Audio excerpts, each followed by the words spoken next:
خوش اومدید به نوالیسم مدرن که در شمنیسم کاستانه‌دار رو به زبان امروزی تجزیه و تحلیل می‌کنیم.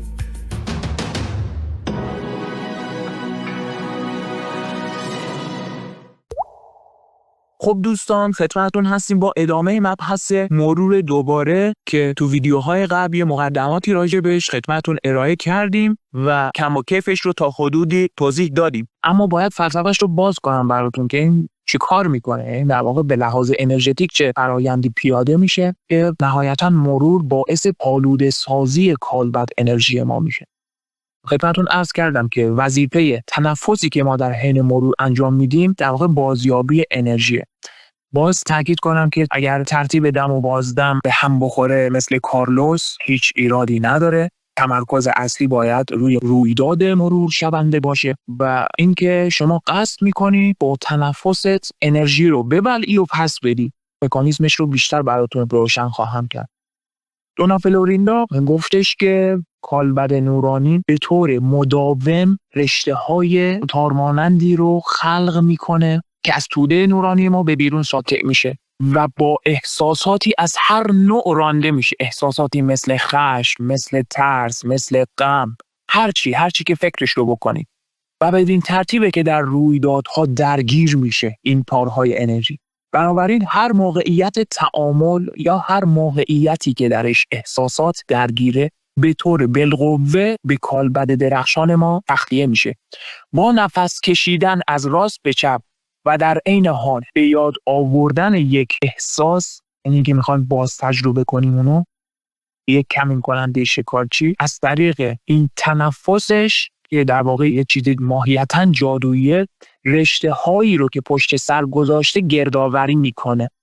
تنفس فوری بعدی که حالا از چپ به راست و در واقع یک بازدمه، باهاش کمین کننده شکارچی میاد رشته های انرژی رو که توسط سایر کالبدهای نورانی درگیر شده در رویدادی که در حال مروره و کماکان باقی مونده، اونها رو بیرون میرونه. من یه دور دیگه بگم اینو خلاصه بخوام کنم. شما با دم فروبری رشته های انرژی که توسط انواع و اقسام احساسات شما از کالبد انرژی شما به بیرون پرتاب شده رو باز پس میگیرید و با بازدم اون دسته از رشته های انرژی که از موجودات دیگه از هر جایی در کالبد انرژی شما جذب شده و اصلا مال شما نیست و شما رو درگیر کرده، با بازدم اون رو بیرون میندازید. اوکی؟ و کماکان بهتون بگم اینجا روشن میشه که مرور دوباره با به خاطر آوردن و یادآوری معمولی مساوی نیست دیگه.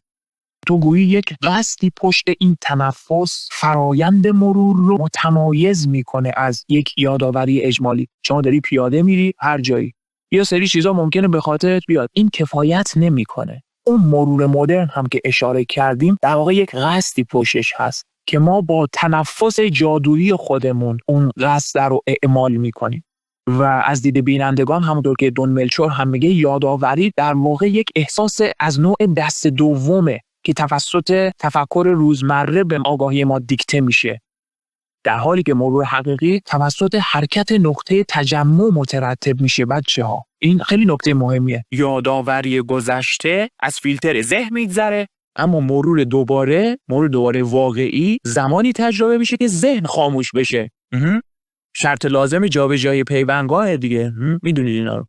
یعنی شما نهایتاً با این تمرینات ابتدایی به نقطه خواهید رسید که پیوندگاه شما در فرایند مرور جابجا میشه. به کجا؟ به موقعیت متناظر با اون رویدادی که در تاریخچه شخصی شما اتفاق افتاده. ما گفتیم که این حرکت پیوندگاه رو از نوع شیفتینگ دسته‌بندی میکنیم، درسته؟ حرکت به عمق پیله. واضح دیگه، بیننده میبینه پیوندگاه به عمق رفته، یعنی جایی که کالبد انرژی کوچیک‌تر بوده دیگه توی تاریخچه شخصی، تخم مرغ ما دائما داره بزرگتر و بزرگتر میشه دیگه، درسته؟ و هر جایی که قرار میگیره پیوندگاه ما، متناظر با موقعیتش یک سری خاطراتی در کالبد انرژی ما ثبت میشه. مرور حقیقی در واقع به این معناست که پیوندگاه رو تو قصد شخصی خودت منتقل میکنی به اون مواضع و دوباره خاطره رو باز تجربه میکنی.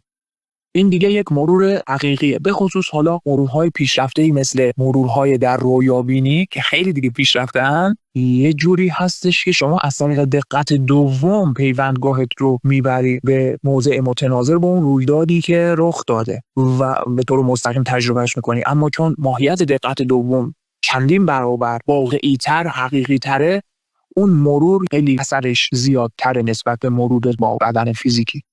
بنابراین مروری که جادوگر رو انجام میدن کلید حرکت دادن نقطه تجمعشونه و ساحرها مرور خودشون رو با فکر کردن و به خاطر آوردن مهمترین اعمال زندگیشون شروع میکنن و نهایتاً با همین تمرین و تکرار به نقطه میرسن که پیوندگاه رو حرکت میدن. بنابراین این بحث رو بخوام جمع بندی کنم، اون چی که مهمه و نشون میده که مرور شما به سمت واقعی تر شدن، شفاف تر شدن داره پیش میره، اینه که شما خودت رو در محل اون رویدادی که در تاریخچه شخصیتون اتفاق افتاده حاضر میبینید، حضور پیدا میکنید. این به معنای همون جابجایی پیوندگاه به موضع متناظر با رخداد مورد نظر دیگه، درسته؟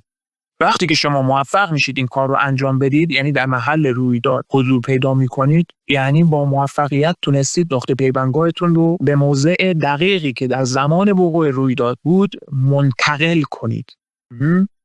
و این نشان دهنده یک مرور واقعیه. بازگرداندن کل رویداد از طریق جابجایی نقطه پیوندگاه به عنوان یادآوری جادوگران شناخته میشه. من تو جلسه پیوندگاه هم خدمتتون عرض کردم آنچه که ساحران تحت عنوان به خاطر آوردن ازش یاد میکنند یک سطح پیشرفته‌ایه که از دید بیننده انرژی همانا جابجایی پیوندگاهه. اشاره هم کردیم که این به معنای فعالسازی حافظه انرژتیکه، یعنی شما در واقع داری حافظه انرژتیکت رو تحریک میکنی، نوعی کمین و شکار دیگه. عرض به خدمتتون که این یادآوری عادی ما یک بخش خیلی کوچکی از اون یادآوری ساحران است. دقت می‌فرمایید؟ چون اینجا فقط حافظه ارگانیک فعالیت داره میکنه، اونجا به طور کلی حافظه انرژتیک فعال میشه. حالا من بهتون میگم، باز فلسفه‌اش رو نگفتم، که بینندگان چرا روند فرمال مرور رو به این شکل طراحی کردن. دلیلش اینه که قرار شما یک کپی کامل و بی عیب و نقص از تجربیات زندگیت رو مهیا بکنی تا در لحظه مرگ ارگانیسمت به عقاب تقدیم کنی. و بعد توضیح خواهیم داد که در این تعامل به عنوان هدیه عقاب آزادیتون رو بهتون میبخشه اصطلاحاً. یعنی هدیه عقاب در واقع این آزادیه هست که با مرور محقق میشه. بنابراین بچه‌ها حتی الامکان در محیط کوچیک و ساکت و تاریک متمرکز شید و خاطره رو فراخوانی کنید، ذهنم ساکت کنید، بذاری که روح خودش شما رو به درون اون خاطره نفوذ بده و اینطوری آروم آروم با تمرین و ممارست پیوندگاهتون به موقعیت متناظر حرکت خواهد کرد. این که میگیم بره اون زمان، باز به معنای حرکت پیوندگاه به موقعیت متناظر دیگه. باز جنبندی بخوام بکنم، یک مرور اجمالی بخوام داشته باشم، کماکان اشاره کنم که روشی که جادوگران مرور دوباره رو انجام میدن خیلی فرماله. تکرار میکنم، شامل نوشتن لیستی از تمامی افرادی است که در طول زندگی خودمون باشون ملاقات کردیم، از زمان حال تا خود ابتدای زندگی تونال. زمانی هم که جادوگران این لیست رو تهیه میکردن، نفر اول رو انتخاب میکردن و همه چیز رو با تمامی جزئیاتی که در مورد اون شخص میتونستند یاد میآوردن و از ذهن میگذروندن، هر چقدر که در توانشون بود. دونخواهم دیگه بهتره که از زمان حال به سمت گذشته های دورتر مرور انجام بشه. چرا؟ چون خاطرات زمان حال تازه تره دیگه و جزئیات بیشتری ازش رو میتونیم به خاطر بیاریم و این میتونه خودش بهانه‌ای باشه که توانایی یادآوریمون رو ارتقا بده تا به سراغ خاطرات کهنه‌تر بریم و بتونیم همین فرآیند رصد جزئیات بیشتر رو کماکان ادامه بدیم. کاری که کارورزا هم انجام میدن همینه بچه‌ها. یادآوری، تنفس. یعنی شما با همین دوتا قضیه شروع میکنید، بعدش دیگه خودش اتفاق میفته و نکته‌ای که وجود داره، اگر پیوندگاه شما حرکت بکنه، خودتون متوجه میشید، میبینید که ای بابا من واقعا حضوراً رفتم تو خود دل خاطره. میایم به آرامی و آمدانه و آگاهانه دم میزنیم، سر رو از راست به چپ یا حالا برعکس، فرق نمیکنه، به صورت باد بزنی حرکت میدیم. اینم بگم من یه ساحر میشناختم که سرش رو با سرعت زیادی چپ و راست میکرد و یکی هم بود خیلی خیلی آرام که همونطور که دونخوان اشاره کرده نوسانی که به سختی قابل توجه هست. شما باید اون قلقت رو خودت باز کشف بکنی. یه سری جزئیات دیگه شخصیه، چون گفتم تمرکز اصلی به روی خاطره باید باشه.